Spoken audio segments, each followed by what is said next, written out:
మన రక్షకుడైన యేసుక్రీస్తు నామములో అందరికీ వందనాలండి.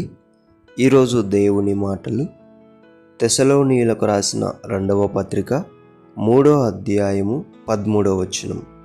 సహోదరులారా, మీరైతే మేలు చేయుటలో విసుకవద్దు.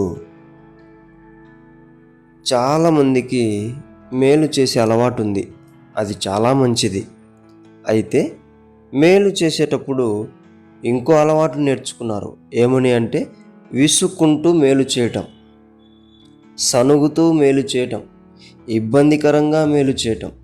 దీనివలన ప్రయోజనమే లేదు. దేవుడి నుండి వచ్చే ఆశీర్వాదమును కూడా పొందుకోలేం.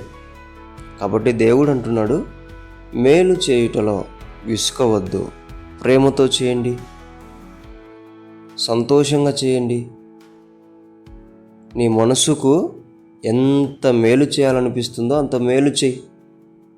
దేవుడు ఏమన్నాడంటే, ఏది విత్తుతామో ఆ పంట కోస్తామన్నాడు. మేలును విత్తు, నీవు మేలు పొందుకుంటావు. దేవుని ప్రేమను విత్తి మంచి మేలు పొందుకుంటావు ఎప్పటికైనా సరే.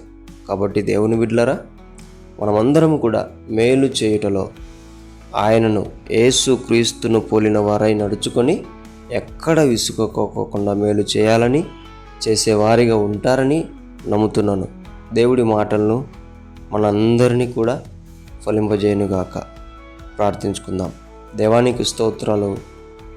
యేసయ్య, మేలు చేయుటలో విసుగుతున్నామేమో, అలాంటి వారిగా కాక మేలు చేయుటలో విసుక్కోకుండా, సనగకోకుండా చేసే మనసు మాకు అనుగ్రహించమని యేసు నామములో అడుగుతున్నాం తండ్రి.